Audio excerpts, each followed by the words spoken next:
Ang milagro na natanggap ko ngayong araw mga kalalabs ay nawala na yung bukol ko. Sus, grabe mga kalalabs. Nagpasalamat ako sa ating Diyos mga kalalabs, no? At saka kahit kuha na mga kalalabs, bakit nasabi ko wala na mga kalalabs? Ay in-ultrasound ako at saka kuha na ko kanang chinicheck ba yung mammogram. Ogoy, wala na oy. Kahit anino mga kalalabs ay wala na. Kaya nagpapasalamat ako mga kalalabs, no? Ay para sa akin isang milagro na yon, maliban sa buhay pa ako ngayon.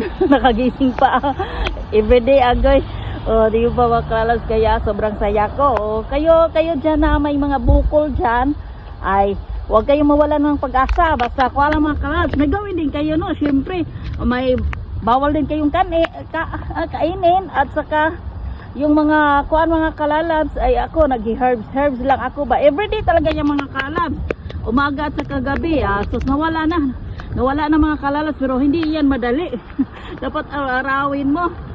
Sa akin mga kalalabs ay tinutudo ko talaga. Pero syempre mga kalalabs, magpa-check kayo para makita nyo naman na may epektibo ba. Ayun, sa akin mga kalalabs, epektibo. Oy, epektibo. Grabe kay mga kalalabs.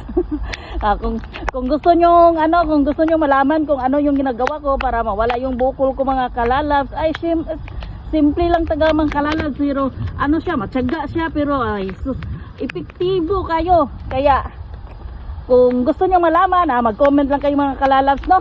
Kung interesado kayo sa mga may bukol dyan, diba? Sa mga may interesado lang, mag-comment kayo dyan kung ano yung ginagawa ko para mabigyan ko kayo ng tips.